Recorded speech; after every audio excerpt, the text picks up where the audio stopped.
একটা ভালো কর্মশালা শুরু করবার এই উদ্যোগ পর্বে উপস্থিত আছেন আমাদের গোবরডাঙ্গার গর্ব প্রখ্যাত নাট্য ব্যক্তিত্ব একাডেমির সদস্য আমার বন্ধু আশিস চট্টোপাধ্যায়, সাংবাদিক নীরেশ ভৌমিক আছেন। আজকের এই কর্মশালার যিনি মূল কাণ্ডারি, আমার অত্যন্ত প্রিয় ভাই রাজু সরকার, অন্যান্য এখানকার শিল্পী প্রতীতি অধ্যাপিকা গোবরডাঙ্গা হিন্দু কলেজও এসছেন, রাম এসছে, আরো সবাই যারা যারা এখানে আছেন সকলকে আমার প্রিয় বৌদি, সবাইকে শ্রদ্ধা অভিনন্দন শুভেচ্ছা জানাই। হ্যাঁ হ্যাঁ, আচ্ছা আচ্ছা আচ্ছা, ভালো, ফাইন, থ্যাংক ইউ। খুব ভালো লাগছে।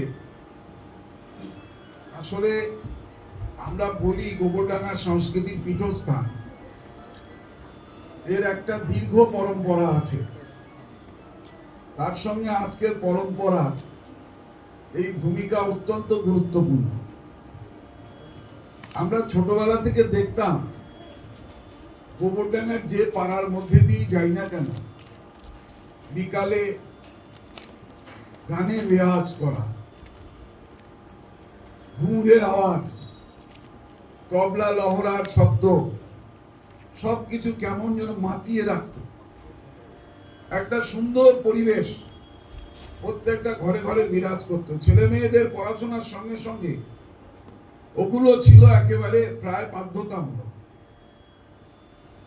সেই গরিমাটা অনেক অংশেই এখন নষ্ট হয়ে গেছে। এখন ছেলে মেয়েদের পড়াশোনার সাথে সাথে ওই কাজগুলো পেছনের সারিতে চলে গেছে। বরঞ্চ পড়াশোনার ব্যস্ততা, টিউশনির জন্য ছুটে বেড়ানো, আর অবসর পেলেই ফোন হাতে করে গেম খেলা, ছবি, আরো নানান রকম যে সমস্ত কার্যক্রম থাকে ফোনের, সেইগুলোতে ব্যস্ত থাকা। আমরা ছোটবেলায় দেখেছি অশান্ত বাবু যখন খালি গলায় রেয়াজ করতেন, বেশ অনেক কয়েক মিটার দূরের থেকে তার সেই গলার আওয়াজ পাওয়া যায়। অভয় বাবু করতেন, অশান্ত বাবু করতেন এরা। তখন আমরা স্কুলের ছাত্র, ছোট এবং বেশ ছোট, 5, 6 এই রকম সময়কালের কথা, অর্থাৎ এটা প্রায় 73-74 সাল নাগাদের ঘটনা। সেগুলো প্রায় উঠে গেছে। আগে প্রত্যেকটা পাড়ায় পাড়ায় গানের স্কুল ছিল, নাচের ক্লাস হতো, তবলা শেখানো হতো, ছবি আঁকা হতো, প্রচুর পরিমাণে ব্রতচারী, মণিমালা, এই সমস্ত নিয়ে একটা